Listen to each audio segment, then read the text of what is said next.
मंगलम भगवान वीरो मंगलम कुंडलाय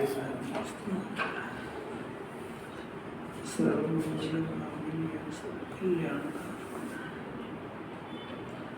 प्रधानां सर्वधर्माणां जय जय शास्त्रम्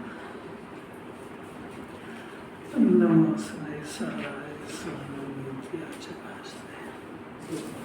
चित्सवाय भावाय सर्वमान्तरचने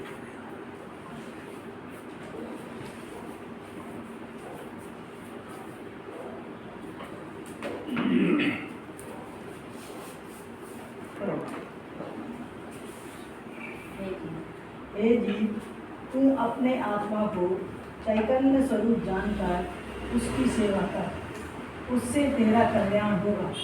श्री गुरु तुझे निज ग्रह में प्रवेश कराते हैं। हाँ, स्वग्रह में आने की उमंग किसी न होगी।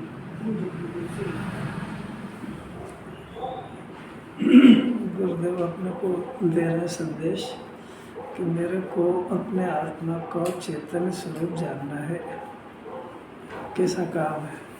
अपने को ही अपन खुद ही अपने को चेतन स्वरूप माने ज्ञान स्वरूप आनंद स्वरूप नहीं जान रहा, अपने को शरीर स्वरूप समझ रहा है, अपने को देह रूप देह स्वरूप समझ रहा है, अपने को राग मैं जान रहा है। 24 घंटे एक क्षण भी उसको ऐसा विकल्प में भी नहीं आ रहा है कि मैं देह स्वरूप नहीं हूँ, जिन्हें परमात्मा मेरे को चेतन स्वरूप कह रहे पूरे के काम सौंप रहे हैं जीवन भर के लिए। अगर ये नहीं करा, चेतन स्वरूप नहीं मान पाया, तो शरीर में एकत्र करके जन्मेगा और मरेगा। बहुत दुर्दशा अपने भोगी है। अब बहुत ही उत्तम अवसर आया है कि ये जीव समझ जाए। अब आचार्य तो बोल ही सकते हैं, बस अपने को चेतन स्वरूप जानकर ये काम है ना। इसका अर्थ है ना कि नहीं जान रहा है, अपने को कैसा जान रहा है? शरीर स्वरूप ही जान रहा है। आत्मा की तो बातें करना सीख गया है, जानता तो शरीर स्वरूप है। जानने की बात है, एक क्षण के लिए ज्ञान रूप परिणाम हो जाए जीव का तो ज्ञाता हो जाएगा, मोक्ष मार्ग चलने लगेगा। ऐसा काम हो जाए तो जानकर उसकी सेवा करे। 18 नंबर की बात आ गई। सेवा करे का अर्थ अपने को ज्ञान में जानकर उसका आचरण करे, इसका नाम है सेवा करना। आत्मा की सेवा कैसे करी जाती है? सेवा का अर्थ है कि अपने वर्तमान ज्ञान की पर्याय में अपने ज्ञायक को स्वीकार करना, इसका नाम सेवा होगी। इसकी उसको विकल्पों की आग में झुलसाए नहीं। किसको?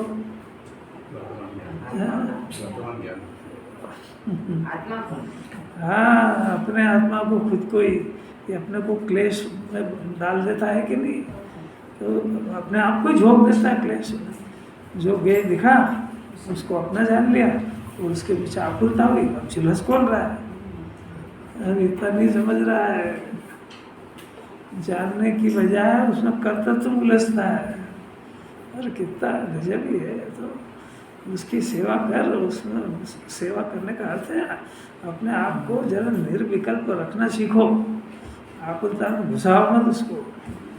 अरे कैसी अपनी गंदी आदत हो गई। आप तो सब समझदार, आपकी थोड़ी आपकी बात कर रहे हो। जो गे देखता है आकुलता में जलाता है अपने आप। लेना न देना गे से कोई अपना वास्ता थोड़ी है। इतना नहीं समझ पा रहा, क्या करेगा? उससे तेरा कल्याण हो जाएगा। कल्याण हो जाएगा। और देखो ऐसा करे तो श्री गुरु तुझे माने मेरे को निज ग्रह कहाँ ये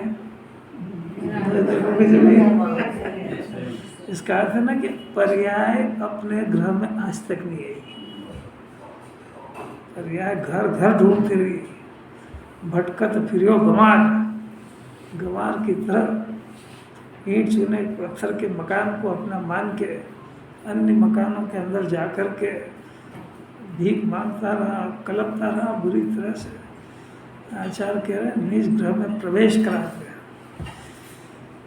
निज ग्रह का को स्वीकार करना ये अपने निज घर का उद्घाटन है। उद्घाटन ही नहीं हुआ तो प्रवेश कैसे करेगा? मानने को तैयार नहीं है। ये अभी जितनी अपनी बातें चलती है ना, सब बातें, ये बातें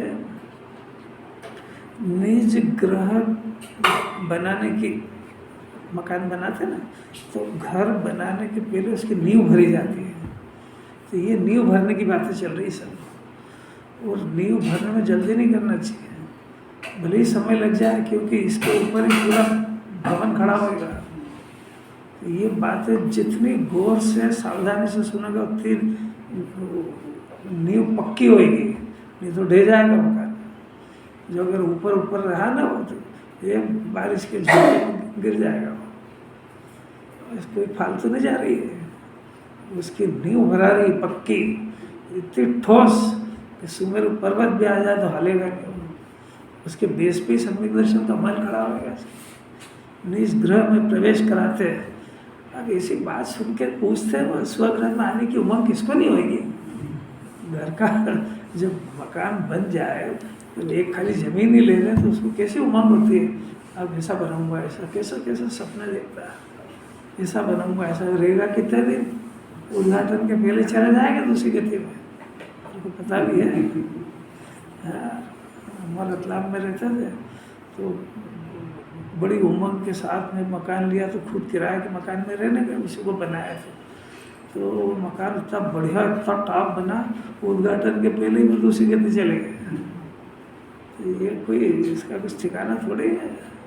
संयम क्षणिक है, पूरी जिनवाणी कह रहे भी इसको समझ में आए जाओ। क्षणिक को शाश्वत मान के बेहोश हो गया जी।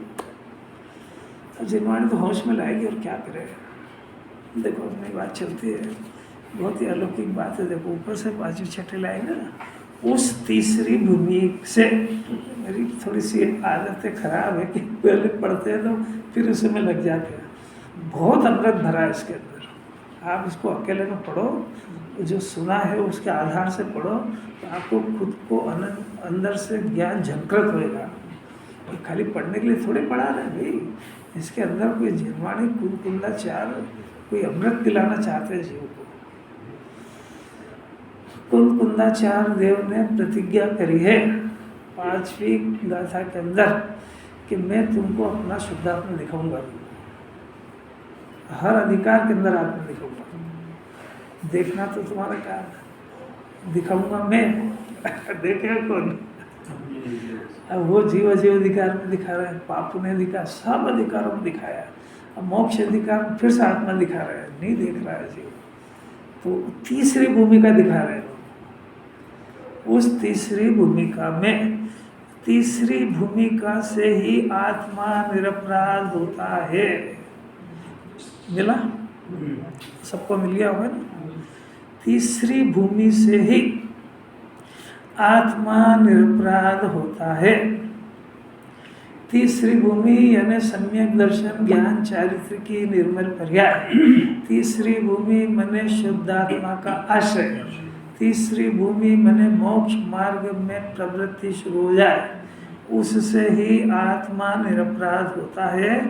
उस तीसरी भूमि के अभाव में यानी सम्यक दर्शन, ज्ञान, चारित्र की निर्मल पर्याय का जन्म नहीं हुआ तो कैसे ही द्रव्य प्रतिक्रमण हो, वह अपराध ही है।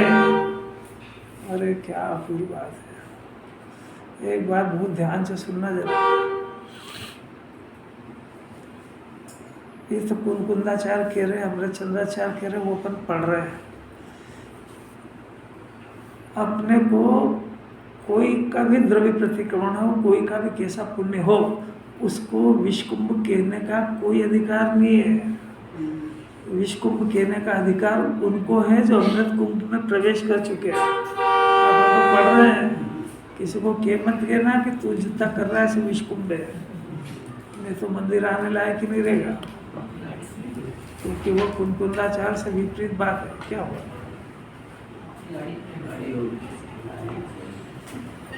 गाड़ी सावधानी से रखना चाहिए। कैसी बात है? इंस्ट्रक्शन है, अपन तो इसमें लिखा हुआ पढ़ रहे हैं, ये नहीं कि अपन बोल रहे हैं। गुरुदेव ने भी बोला नहीं है तीसरी भूमिका में जो चला गया है हाँ उसको तुम ये कर रहे हो, इसको विष कुंभ कहने का अधिकार है? अमृत कुंभ पिए बगैर इसको विष कुंभ कहने का अधिकार क्या है? ये तो अपने को ज्ञान करा रहे हैं कि भाई तू इसको अंदर के अंदर जो है विष कुंभ समझना, तो तेरे को अमृत कुंभ में जाने का चांस रहेगा। पर तेरे को दूसरे को नहीं कहना है कि तू विष कुंभ में है। यही बात समझ, क्योंकि तेरे को अधिकार क्या है? तू खुद तो जहर पी रहा है। कैसी अलौकिक बात। अब तुमको क्या पता कि वो इस दूसरी भूमिका में रहकर के तीसरी का अभ्यास कर रहा है? बाहर से तो पुण्य एक जैसा दिखेगा। यही बात समझ, कल बताया ना दूसरी और तीसरा, तो दूसरा तो शोभते ही जब है जब तीसरे में जाने का अभ्यास किया जाए। तो हो सकता है कि वो कर रहा हो, तो तुमको क्या अधिकार है कि तुम उसको विषकुंभ कहो? तुम अपने इस परिणाम को विषकुंभ जान के अमृत कुंभ को पीने का प्रयत्न करो। कोई बात समझ में आ रही क्या? बातें सब समझने की है, बोलने की नहीं है। बोलने से जिनवाणी से विपरीत बोलेगा।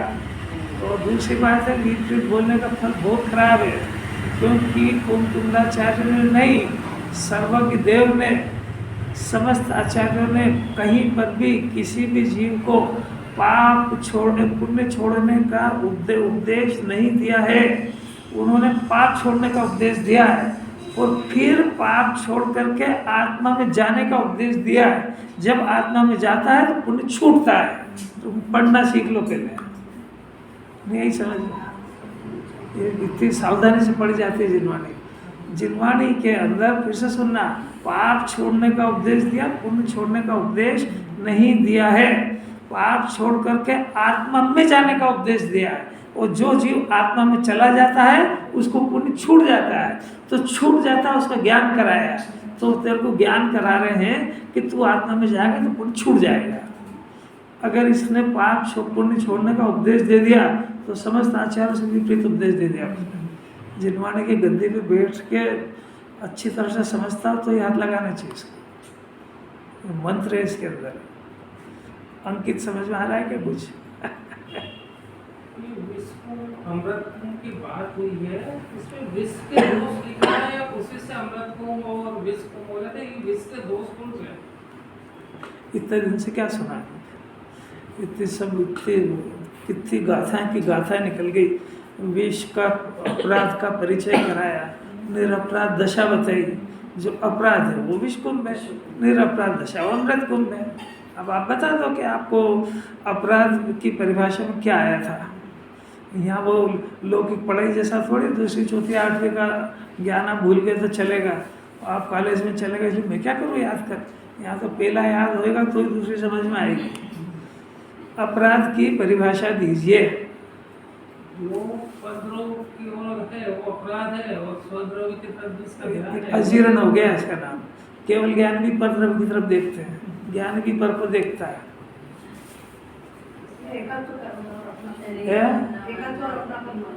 किससे? पदद्रोह से कौन सा परद्रव्य? अच्छा, इससे का तो करना, ये परिभाषा ही नहीं दी है। ये सब पढ़ी पढ़ाई टिपाई याद करें ठोक दी वहाँ पे आपने। अपने को राग रूप अनुभव करना ये अपराध है। आप जो बोले और मैं बोल रहा हूँ उससे बहुत अंतर है। अरे फिर हाथों अपने को राग रूप अनुभव करना, आई समझ में? अब इसमें अपने को राग रूप अनुभव तो आई नहीं, जो कि खास अपराध है। अब वो पर से एकत्र तो सीख गया। पर किसको कह रही है जिनवाणी? जैसी गजब की बात है। तो इसका अर्थ है ना कि वो अगर स्टडी करता, अगर होमवर्क करता तो समझ में आता कि मैं अपराध कर रहा हूँ। जो अपराध की परिभाषा ही नहीं पता है तो निरपराध होने का तो प्रश्न ही क्या है। और बहुत शॉर्ट में कही थी कि अपने को राग रूप अनुभव करना ये अपराध है, अपने को ज्ञान रूप अनुभव करना ये निरपराध दशा है। गजब। फिर उसके रहस्य खोले बहुत कि अपने को ज्ञाता रूप अनुभव करना ये निरपराध है, अपने को कर्ता जानना ये अपराध है, अपने को अनादि अनंत एक रूप जानना ये निरपराध है, अपने को हम दो हमारा दो जानना ये अपराध है। अब इतना डिटेल तो पता ही नहीं है, अभी तो सही तरीके से याद ही नहीं है, तो निरपराध कब होएगा? वो तो निरपराध की बातें सुनने से कुछ नहीं होता है। 24 घंटे आपराधिक प्रवृत्ति कर रहा है कि निरपराध रहने का होमवर्क कर रहा है? जिनवाणी के सामने मुंह उठा के बोलेगा कैसे? कुछ करता हुआ घर तो पंडित जी बताएंगे क्या है अपराध दशा? ये किसने कहा? ये परिभाषा ही नहीं दी मैंने। हाँ, राग में हूँ, अपना मानने में तो फिर दो चीज आ गई, ये राग और इसको अपना मानना। ये इतना हो जाए फिर ज्ञान हो जाए। नहीं आ रही, बहुत अंतर है एक एक शब्द में। राग को अपना मानना मतलब राग तो वहाँ है और इसको अपना मानना, ये जिन्होंने ने कहा ही कहा रागी में हो गया वो। अरे तू ज्ञानमय है, जिस शक्ति का बना हुआ है तो उसके भूल करके विकार को अपना मान रहा है। तो ये अपना मानना तो बहुत दूर की बात। विकार को अपना माने तो भेद ज्ञान हो गया, पर को अपना माना तो पर और अपना अंतर हो गया ना। वो भले इसके भाव नहीं समझता हो, पर यहाँ तो रागमय में हूँ, ज्ञाता में हूँ, ऐसा भूल चुका पूरा और मैं करता हूँ। तो मैं लगा के जरा आत्मा से बात करो। तो अपने को 24 घंटे मैं रागी हो गया हूँ, मैं मोटा दुबला, भाषा से भले ही नहीं बोले, मैं शरीर हो गया, भाषा से थोड़ी बोलेगा। तो अपने को शरीर रूप अनुभव कर रहा है, ये आत्मा आपराधिक प्रवृत्ति वाला है। और इसमें जो कर्म बन रहा है उसमें जन्म जन्म भटकेगा, क्योंकि इसने असंख्य परद्रव्य के ऊपर कब्जा कर लिया है।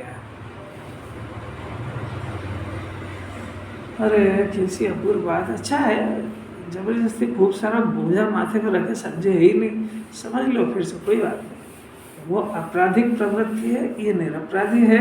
और आपराधिक प्रवृत्ति ऐसी होने पर भी वो कषाय के चक्रव्यूह में, अब वो आपराधिक प्रवृत्ति है ना, तो आपराधिक प्रवृत्ति से निरपराध होने के लिए क्या करता है कि वो व्यवहार शास्त्रों के अंदर आपराधिक प्रवृत्ति होने पर वो प्रतिक्रमण प्रत्याख्यान कर लो, वो सरल तरीका है, तो प्रतिक्रमण प्रत्याख्यान कर लेता है। तो वो कह रहे हैं साहब देखो जिनवाणी में लिखा है कि मैंने शरीर को और घर को और अपना माना इतना पाप करा है, तो मैं शाम को आलोचना प्रतिक्रमण कर लूँगा, उससे भी तो निरपराध होता है। तो वो सरल तरीका है। आप ये कह रहे हो कि आप आत्मा में लीन हो तब निरपराध हो गए, ये कठिन रास्ता मेरे क्यों बताते हो आप? उसी को तो आचार्य समझा रहे हैं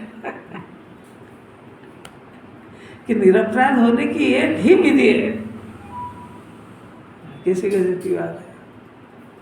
अब इसको ये नहीं पता है कि मैं जहर पी रहा हूँ, दुखी हो रहा हूँ, तो ये भी नहीं पता उसको, तब बेहोश है।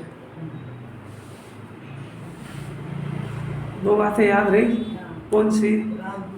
हाँ, राग रूप में हूँ, ये आपराधिक प्रवृत्ति है, वो जिनवाणी निरपराध कराना चाहती है।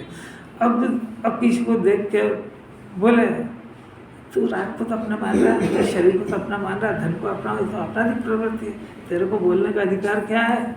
तू निरपराधिक प्रवृत्ति में आ चुका है क्या? तो वो दिगंबर मुनिराज कुंदाचार्य 28 मूल गुण को निरतिचार पालन कर रहे हैं, उसमें किसी तरह का दोष नहीं लगा रहे हैं, वो तीसरी भूमिका में जाने का प्रयत्न कर रहे हैं। उनको जो 28 मूल गुण पाल रहे हैं उसको वो जहर कुंभ कहने का अधिकार है। और तू ना तीसरी भूमिका में गया, न पुण्य कर रहा है और दुनिया को भाषण दे रहा है क्या कि विष्कुंभ है, तो जिनवाणी को लजाएगा वो। इसका अर्थ समझ में आया क्या? इसका अर्थ है कि किसी के सामने ज्ञान नहीं बगाड़ना, इसका बहुत खतरनाक अधिकार है। पहले खुद एप्लीकेबल हो जाए, कोई बहुत भव्य जीव दिखे और पहले कुंदाचार्य पर श्रद्धा रखता हो और जिनवाणी की स्थापना करी हो, पहले इसको ढोप दे के विनय से बैठा हो, तो मुख खोलना वो भी आचार्यों का नाम लेके कि उन्होंने विष्कुंभ कहा, मैं नहीं कह रहा हूँ, मैं तो खुद ही इस चक्कर में फंसा हुआ हूँ। कैसी बात है। इसको उतावल पड़ी ना बहुत, मेरे को तो प्रचार करना है, तो तू खुद ही को प्रचार नहीं हुआ अंदर में तो खुद ही इससे प्रभावित नहीं हुआ, दूसरों को क्या प्रभावित करेगा? जब खुद प्रभावित होता है इस तत्व से, उसको प्रभाव न करने का अधिकार है। प्रभाव ना हमने ज्ञानी की पैदा होता है, ज्ञान की थोड़ी होता है कोई। क्या कह रहा है, किसी अमृत आगे ही नहीं बढ़ पा, मन ही नहीं होता। देखिए भूल इतनी गजब की है। कुंदाचार्य ने प्रतिज्ञा करी है कि मैं शुद्ध आत्मा को दिखाऊंगा, और कभी मैं शुद्ध आत्मा को दिखाने में कुछ चूक जाऊं तो तुम छल गड़ मत कर लेना, उसको सुधार लेना। तो ये उनको चूका ही हुआ मानता है। अरे पर वो जिन्हें भगवान महावीर भगवान के बाद उनका नाम वो चूकते नहीं है, पर तू अपने आप को सुपर मत समझना।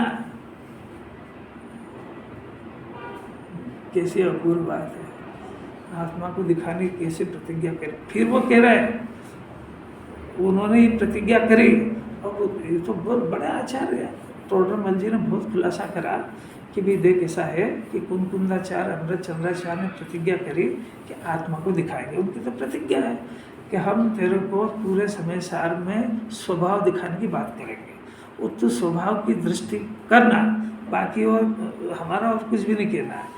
अब तो स्वभाव के बजाय आचरण यदि देखना हो तो वो आचरण भी अपना देखना, चरणान योग पढ़ना और चरणान योग से अपना आचरण देखना, चरणान योग पढ़ के दूसरे के आचरण मत देखना। यही समझ लें, द्रव्यान योग से तेरे को तेरा आत्मा दिखा रहे हैं, दूसरे को आत्मा मत दिखाने का प्रयत्न करना। अपने आत्मा को इस हम, क्योंकि हम प्रतिज्ञा कर रहे हैं कि हम तेरे को स्वभाव दिखाएंगे, और हम प्रतिज्ञा कर रहे हैं स्वभाव दिखाएंगे, हम हर जगह दिखाएंगे, पर तेरी बुद्धि स्थूल है, नहीं पकड़ पाए, हर गाथा में दिखाएंगे। अब वो अपनी ताकत नहीं है, तो अब यहाँ दिखा रहे हैं। तो तू जब भी समय सार पढ़े तो अपने स्वभाव को देखने का प्रयत्न करना, दूसरा क्या कर रहा है ये मत देखना। अब जब तू स्वभाव की बात से कोई 24 घंटे तो बात करने ज्ञान ही नहीं कर पाते हैं, तो फिर तेरे को आचरण भी दिखेगा, तो उससे अपने आचरण को देखना और उसको चरणान योग से मिलान करना। दूसरे के आचरण को मत देखना, चरणान योग पढ़ करके दूसरे के आचरण को मत देखना और उसको दिखाना भी मत। चरणान योग पढ़ के तेरा आचरण देखना। तेरे पास दो काम आए, कौन कौन सा है? और एक स्वभाव देखना और एक आचरण देखना। यही समझ है। जब स्वभाव देखना हो, क्योंकि स्वभाव देखे बगैर तो सुखी नहीं होएगा, स्वभाव देखे बगैर धर्म नहीं होएगा, तो स्वभाव देखने का प्रयत्न करना। पर हमको पता है कि तू स्वभाव देखने का अभ्यास नहीं कर पाएगा, तो फिर तेरे को खाना पीना ये सब परिणाम होंगे। तो कैसा कैसा परिणाम हो रहा है, उसको कैसा हो रहा है, कैसा होना चाहिए, वो चरणान योग पढ़ना, वो चरणान योग से अपना आचरण देखना, दूसरे का मत देखना। दो काम सौंपे और दो ही के आधार बता दिए। स्वभाव देखना हो तो समय सार की मदद लेना, आचरण देखना हो तो चरणान योग की लेना। चरणान योग पड़ेगा ना, पसीना आ जाएगा, रत्नकर्ण शावकाचार्य सब खाना ही भूल जाएगा। कि जब चरणान योग देखना हो तो ये मत देखना, ये तो कहेगा आत्मा खाता ही नहीं है, तो यहाँ चरणान योग मत लगाना। जब खाने का परिणाम आए तो खाने की तुरंत देखना। इसको चरणान योग में लगाएंगे तो ये तो कहेगा खाता ही नहीं। यही समझ है। अब इतने में काम नहीं हुआ, ये स्टाइल सब टोडरमल जी ने सुधारी है। आचार्य तो लिख के चले गए, तो ये प्रतिक्रमण इसको में बस खत्म। उनको तुम जानो, तुम्हारा काम जाना है। वो अपने मोक्ष मार्ग की तैयारी कर रहे हैं कि तुमको समझाए। अब तीसरी बात कि ये अब तेरे अंदर परिणाम भी होंगे। एक तो खाने की बात है, अब परिणाम भी होंगे, अर्थात कि अगर घर गृहस्थी में रहता है तो व्यापार व्यवसाय भी करना पड़ेगा। परिणाम विषय भोग का भी परिणाम होगा, समाज में रहने का भी होगा, दूसरे रिश्तेदारों के यहाँ जाना ही पड़ेगा, सबके बीच समाज में रहना भी पड़ेगा। तो कोई मायाचारी दिखेगा, कोई तीव्र कषाई दिखेगा, कोई मन कषाई दिखेगा। ये सब जीव तेरे ज्ञान में आएंगे, दिखेंगे, तो उनको देख देख करके तेरे अंदर परिणाम होंगे। तो उन परिणामों को, उस परिणामों को यहाँ देखना और उसका मिलान करना, नियोग से करना। यही बात समझे। तो परिणाम, उसके परिणाम देखने की नई दुकान मत खोलना। नहीं आ रही समझ? ये ज़्यादा पारखी बनता है।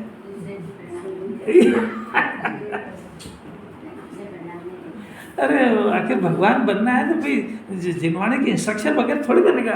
कौन सा परिणाम कैसा है दुनिया में कौन जानता है इस बात को? तो करना योग पढ़ना, करना योग पढ़ के जानना कि परिणाम कैसे कैसे होते हैं। वहाँ सब है, पहले गुण स्थान के परिणाम पहले गुण स्थान से चौथे में जाने के बीच के परिणाम, चौथे में जाए तो फिर कैसे होंगे, चौथे में रह करके कैसे होंगे, चौथे से पाँचवें में जाएगा तो कौन कौन से परिणाम होंगे, पाँचवें में कैसे होंगे, सब लिखा है उसके अंदर। परिणाम को भी देखना पड़ेगा।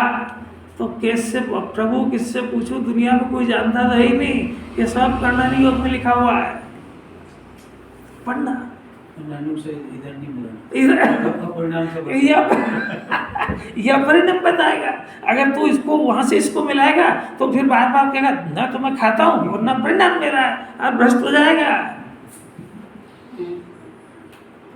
ये कुंटुंदाचार कहेगा देख मैं तो आत्मा दिखा रहा हूँ, अब तू आत्मा नहीं देख पाए और ये चीजें देखना हो तो दूसरे ग्रंथ के सहारे से देख लेना इसको, और वो भी दूसरे के मत देखना, नहीं तो दूसरे की दुकान खोल ले, बस मेरे को सब पता लग गया, इस परिणाम से इस गति जाता है, इससे इस गति, दुकान खोल ले, देखो उसके परिणाम वो भोर बनेगा, वो नरक में जाएगा, वो स्वर्ग में जाएगा, और वो अपन कहाँ जाएंगे मत ही नहीं।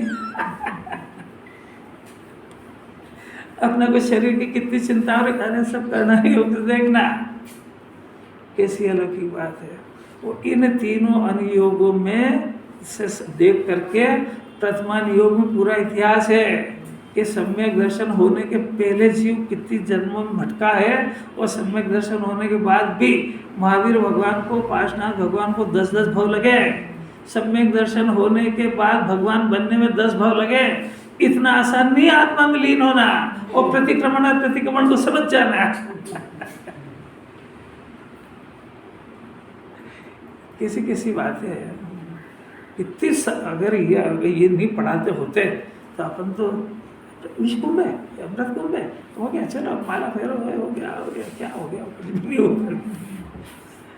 एक भी कैरेक्टर देखने ही नहीं आ रहा, और ये देखे और नहीं सुधरे, ऐसा जिनेंद्र भगवान ने नहीं देखा है, क्योंकि एक एक परिणाम का फल इसी को भोगना पड़ेगा। क्या अलौकिक बात है, चारों नियोग काम के नहीं है, बहुत अजीर्ण हो गया अभी, जिसको यथार्थ नहीं समझता ना, दूसरे ग्रंथों को पढ़ने का उपदेश ही बंद हो गया, सब जगह एकांत चल रहा है, क्या पता है। तो गुरुदेव ने कभी नहीं ना वो करा है, पढ़ाई करो, की बात है। सब अनुयोग का ज्ञान था उनको, अब वो तो द्रव्यानुयोग इसलिए लेते थे, थोड़ा कठिन पड़ता है, तो ये सभाओं में समझ में आता है। द्रव्यानुयोग के ग्रंथ की एक विशेषता है कि अकेले में समझ में नहीं आता है, इसलिए इसको सभाओं में पढ़ते हैं। बाकी सब अनुयोग घर पढ़ सकता है, घर पढ़ के समझ जाएगा, इसलिए यहाँ पर टाइम खराब नहीं करते उसको। इसका ये अर्थ नहीं कि उनको नहीं पढ़ा जाता है। अरे तेरे को बता दिया कि जीव ज्ञाता है, करता नहीं, धन पुण्य के उदय से आता तो समय खराब करता किस जगह, पढ़ता क्यों नहीं चार अनुयोग, चार अनुयोग बनाए किसके लिए। तो बीच में आ गई बात यहाँ से, विषकुंभ से। देखो उसकी प्राप्ति के लिए, यानी तीसरी भूमिका की प्राप्ति के लिए यह द्रव्य प्रतिक्रमणादि है, ऐसा होने से यह नहीं मानना चाहिए अमृत चंद्राचार्य को, उनको खुद को ही फुटका हुआ कि ये जो है निश्चय नहीं कि ग्रंथ को पढ़ के ये स्वच्छंद नहीं हो जाए, तो उन्होंने खुद नहीं लिख दिया कि देख देख हम तो लिख रहे हैं विषकुंभ। तो ऐसा मत मानना कि निश्चय नहीं का शास्त्र द्रव्य प्रतिक्रमणादि यानी पुण्य भाव को, अनुव्रत को, महाव्रत को, वो जो जितना तू पालता है उसको छुड़ाता है। देखो कितना साफ लिखा है, ऊपर ही लिख दिया विषकुंभ है, फिर संभाल लिया कि ये करेगा होना काम।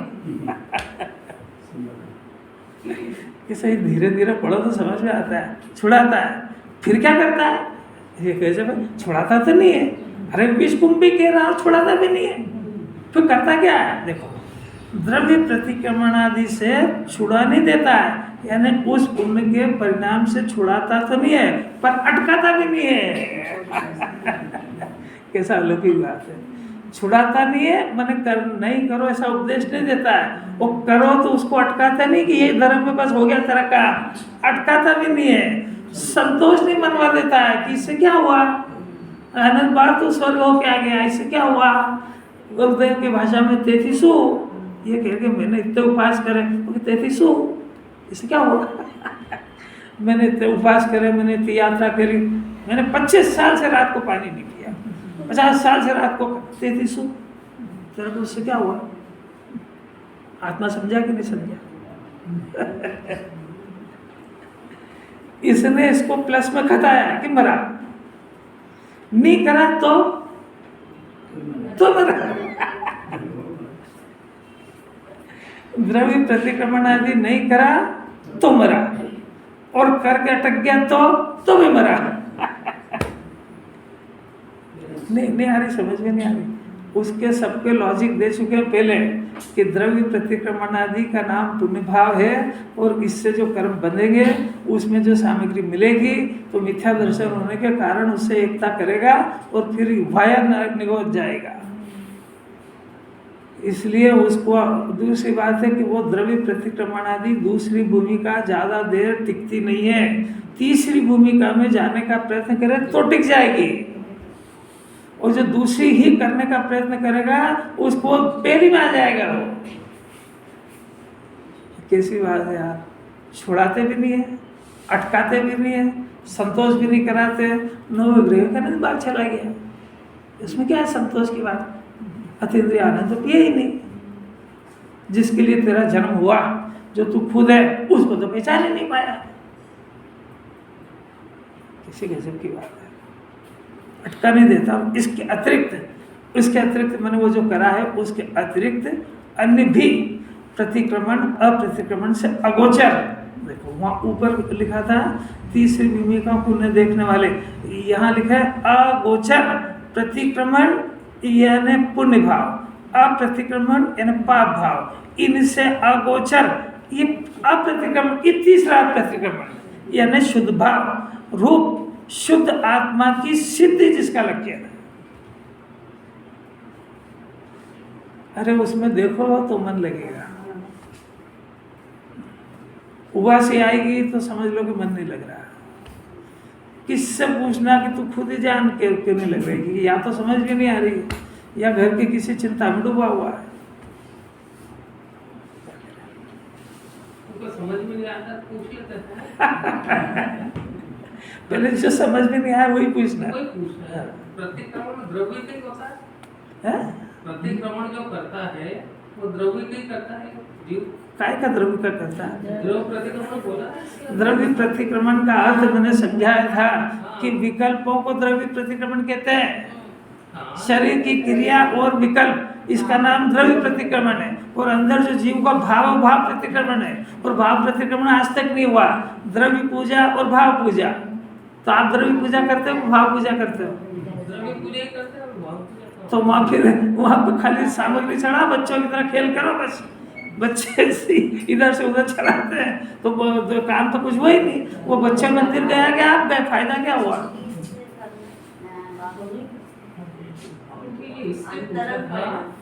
इसलिए पूछा था कि द्रव्य प्रतिक्रमण में यदि द्रव्य आता है तो अप्रतिक्रमण में द्रव्य कहाँ से आएगा? ज्यादा अकल लगाने की जरूरत नहीं है। द्रव्य प्रतिक्रमण माने जो इसके जीव के परिणाम, ये सारे पुण्य के परिणाम को द्रव्य प्रतिक्रमण कह रहे हैं। कितनी 25 बार तो कहा है इस बात को, क्योंकि सारे पुण्य के परिणाम करने से ये वो भाव प्रतिक्रमण नहीं है, ये द्रव्य प्रतिक्रमण कहते हैं। प्रतिक्रमण माने पुण्य के परिणाम, पुण्य के विकल्प, और अप्रतिक्रमण माने निर्विकल्प।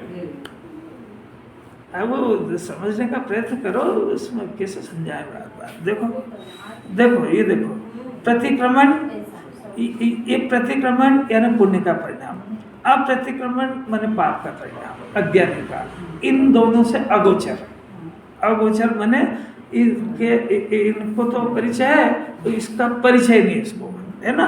तो अप्रतिक्रमण आदि ये तीसरी भूमिका यानी शुद्धोपयोग, पाप पुण्य और शुद्धोपयोग। ये जो शुद्धोपयोग है तीसरा नंबर का, अप्रतिक्रमण यानी शुद्ध भाव, शुद्धोपयोग, आत्मा, ये शुद्ध आत्मा की सिद्धि इसमें होती है। शुद्धोपयोग में शुद्ध आत्मा की सिद्धि जिसका लक्षण मैंने इसके ज्ञान के अंदर शुद्ध आत्मा सिद्ध हो गया।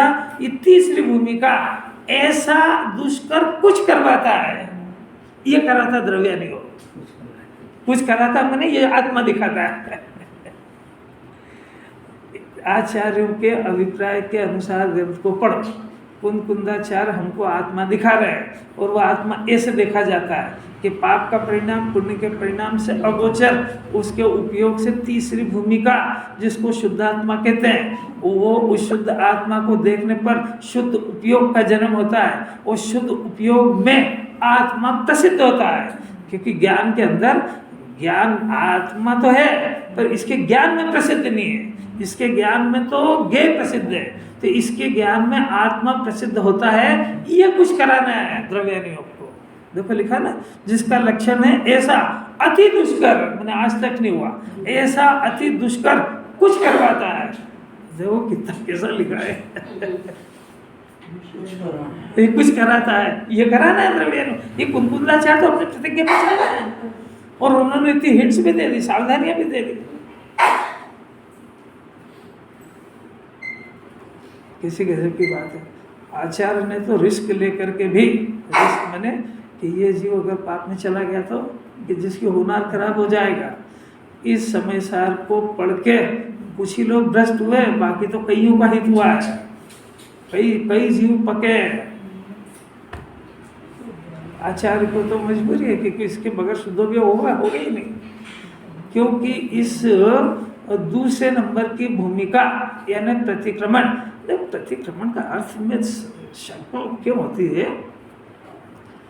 चढ़ाव है ना, चढ़ाव, तो उसके अंदर 10 सीढ़ियाँ हैं। अब 8वीं के ऊपर पांव रखा हुआ है। अब 8वीं को छोड़ने पर 9वीं में प्रवेश होगा, 9वीं को छोड़ने पर 10वीं में प्रवेश होगा। तो 9वीं सीढ़ी पर जो खड़ा है वो 8वीं तो खुद ही छोड़ चुका है, उसको 8वीं छोड़ने का उपदेश देंगे। अब उसको 10वीं सीढ़ी पे जाने के लिए 9वीं छोड़ेगा तभी 10वीं पे जाएगा, और 9वीं को छोड़ेगा नहीं तो भी वहीं खड़ा रहेगा, और 8वीं पे गया तो वो नीचे चला जाएगा। 10वीं पे जाने पर 9वीं छूटती है कि छोड़ना पड़ती है? छूट जाती है। कैसे अपूर्व बात है, कोई तो कैसे समझाए।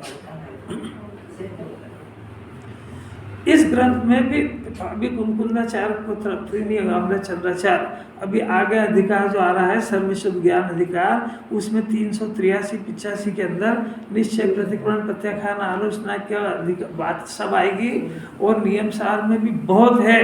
वहाँ हमने कहा है कम्मम जम पुब कयम सुहासु मणेर्थ वित्थर विशेषम तत्तो नियतदे अपयम तू सो जो परिक्रमण, यानी अनेक प्रकार के विस्तार वाले पूर्वकृत शुभाशुभ कर्मों से जो अपने आत्मा को निवृत्त कराता है।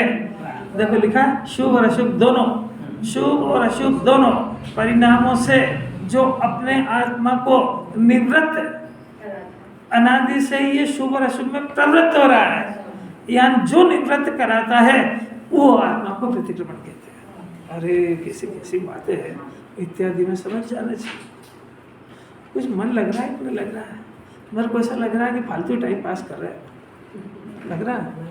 देखो भोजन करने का परिणाम हुआ है ना, तो भोजन करने का परिणाम ये पाप है कि पुण्य है कि धर्म? पाप का परिणाम है ना। भोजन मैं करता हूँ, ये कौन सा परिणाम है? ये मिथ्या दर्शन है। देखो दो अलग अलग हो गए। भोजन मैं करता हूँ मैंने इसमें अपने को भोजन करने वाला मैंने रूपी और जड़ माना, जबकि आत्मा अरूपी है और ज्ञान में है। तो ऐसा नहीं मानना, ये तो हुआ मिथ्या दर्शन। और भोजन करने का परिणाम ये ज्ञानी को भी होता है, तो अपने को आत्मा मान करके भी भोजन का परिणाम होता है, तो होता है उसका नाम पाप भाव है। तो ये पाप दो तरह का हुआ, एक ज्ञानी को यानी मिथ्या दर्शन रहित और मिथ्या दर्शन सहित। समझ में आया?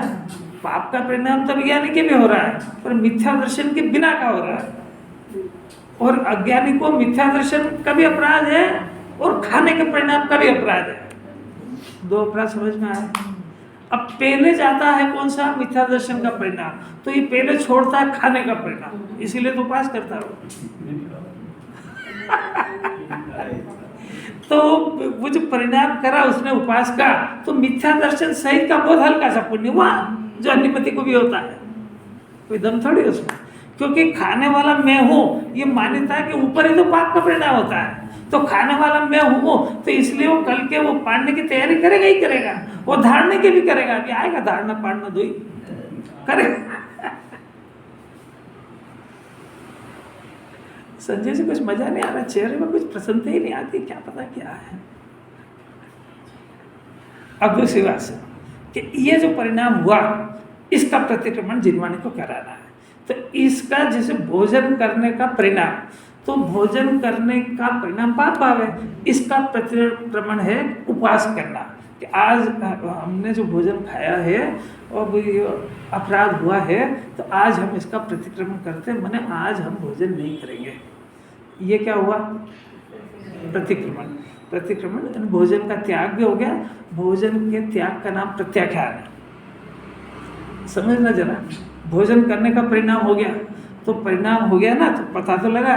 इसके प्रतिक्रमण प्रत्याख्यान की परिभाषा ऐसी है कि अपराध तो पता लगा, तो यह अपराध का अब हम त्याग करते हैं, अब नहीं करेंगे, इसका नाम प्रत्याख्यान है। ये प्रतिक्रमण नहीं, ये प्रत्याख्यान है। प्रत्याख्यान माने त्याग, अप्रत्याख्यान माने अत्याग। अरे चौथा गुण स्थान के बाद पांचवा था ना, अप्रत्याख्यान। अप्रत्याख्यानावर्णी कर्म का उदय माने उसके त्याग का परिणाम नहीं हो पा रहा है, अब और वो प्रत्याख्यानावर्णी कर्म, समझ में आया कुछ। तो भोजन का जो अपराध हुआ, इसका अब अपराध तो हुआ, तो इसका त्याग करते हैं, मतलब अब नहीं करेंगे, ठीक है, हुआ प्रत्याख्यान। अब इसके बाद भी फिर भोजन की इच्छा हो गई, इसका नाम प्रतिक्रमण है। पूर्व में किए गए, क्योंकि प्रतिक्रमण का अर्थ उससे लौटना, तो त्याग तो हमने कर दिया, फिर भी परिणाम हो गया, इसका नाम है फिर लौटना उससे, और फिर प्रायश्चित। ये होते सब तीनों एक ही काल में, प्रतिक्रमण, प्रत्याख्यान और आलोचना तीनों एक ही समय में होते हैं। वो होते किसके, अपराध के। अपराध कौन सा, ये परिणाम। अब चलो मेरे को दूसरी बात समझाना है, तो फिर रह जाएगी। वो बात ये है कि जो भोजन का जो परिणाम हुआ, ये परिणाम का प्रत्याख्यान हुआ, तो प्रतिक्रमण और अपने किए गए परिणाम की निंदा हुई। अब देखो तीसरी भूमिका में देखो कि हमने क्या करा कि उसका प्रतिक्रमण तो किया, ये ना पुण्य भाव तो किया, भोजन करने का त्याग करा, मैंने पाप का त्याग करा, वो पुण्य को करा, मैंने अप्रतिक्रमण छोड़ा, वो प्रतिक्रमण किया, इतना तो कर लिया, तो समझ में आ गया ना। अब जिनवाणी अप्रतिक्रमण अब कराती है, वो कौन सा, कि फिर से भोजन कर लो, वो अप्रतिक्रमण नहीं नहीं समझ में। अब देखना, फिर से समझ जा कि अब हम आत्मा का निरपराध दशा का आश्रय लेंगे, तो हमको भोजन करने का परिणाम पैदा ही नहीं होगा, तो हमको प्रतिक्रमण की जरूरत ही नहीं पड़ेगी। इसका नाम अप्रतिक्रमण है। यानी ये थोड़ी कि हम अपराध करते रहे और क्षमा मांगते रहे, हमारी वो दशा होगी कि अब आपराधिक प्रवृत्ति होगी ही नहीं। माने अब भोजन करने का परिणाम हम आत्मा का इतना उग्र आश्रय लेकर के रहेंगे अंदर कि हमको ना ये अपराध करना पड़े और ना इसका पश्चाताप करना पड़े। इसका नाम तीसरी भूमिका और इसका नाम अप्रतिक्रमण है।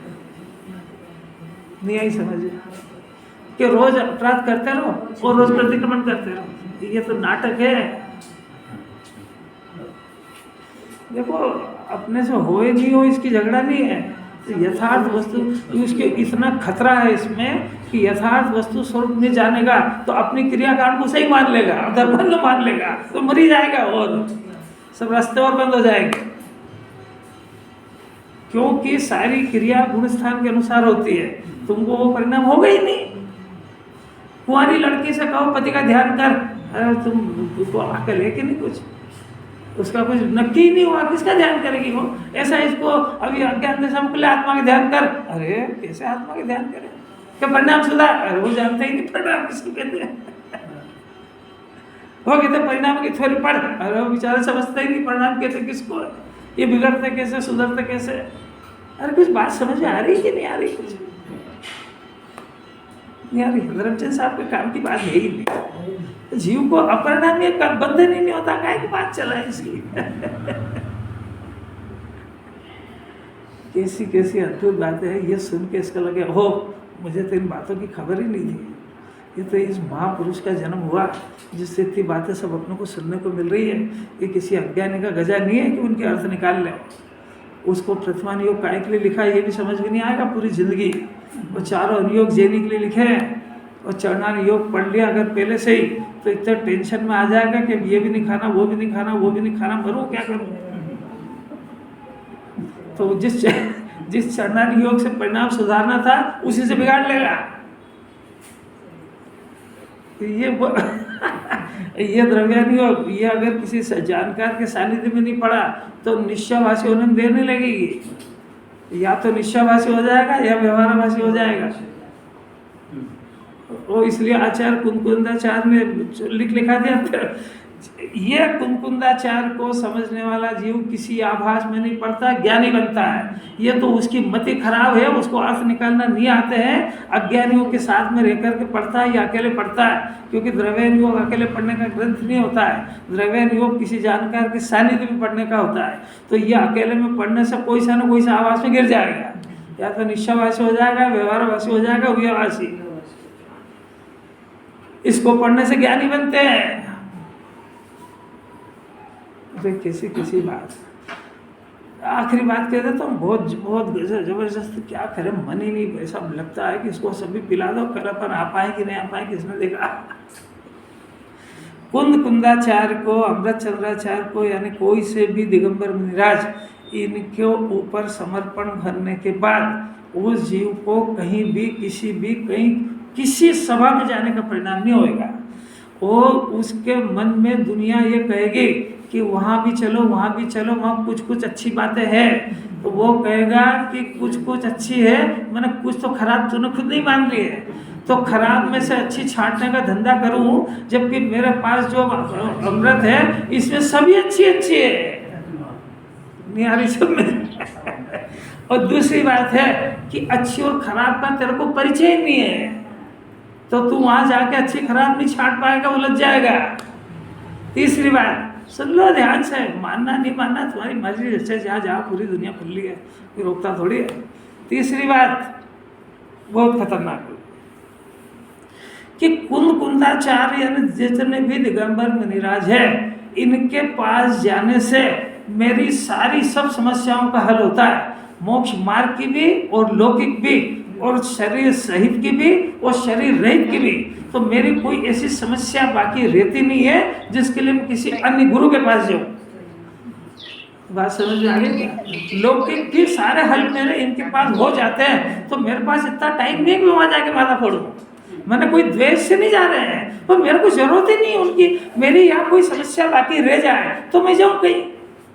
मैं ऐसा उल्टा काम क्यों करूं कि किसी सब्जी वाले ने टमाटर को उसमें फेंक दिया तो उसमें से अच्छी पत्ती छांटूं। अरे जब इतनी बढ़िया सुंदर फर्स्ट क्लास छटी हुई सब्जी अपन स्टैंडर्ड दुकान पे जाते हैं, मारुति हम भले महंगा दे पर उसकी एक भी दाना खराब नहीं निकलना चाहिए। जब हम वो खरीद सकते हैं तो खराब ला के छांट के फेंकने का क्यों करेगा? कौन समझदार है ऐसा? यही समझ रहे। अरे कुंदाचार्य जो बिल्कुल क्रीम दे रहे हैं मेरे को, तो उसके बाद किसी के पास जाने का समय खराब करने की जरूरत कहाँ है? ये मेरे को मोक्ष मार्ग भी बता रहे हैं, अरहत सिद्ध की भी बात बता रहे हैं, और संसार में धर्म कैसे मिलता है ये भी बता रहे हैं। देने लेने का तो काम ही नहीं, सारी कला में तो मेरे को पारंगत कर रहे हैं, तो मेरे पास कहाँ जाने का समय है? इसलिए नहीं जाता है। और अज्ञानी का हमेशा रह गई, चलो तो सही, अच्छी बातें उनके पास भी है। अरे क्या अच्छी है, इसका अर्थ है कि खराब भी है उसमें, और तू नहीं पहचान सकता उसको। मिथ्या दर्शन मिला हुआ जहर है, पुण्य में मिला हुआ जहर है, तेरी बस की बात नहीं, तू पहचान जा उसको, पी जाएगा उसको। वो पेट दुखेगा जब पता लगेगा कि पता नहीं कौन सी गोली दी उसने। समय हो गया।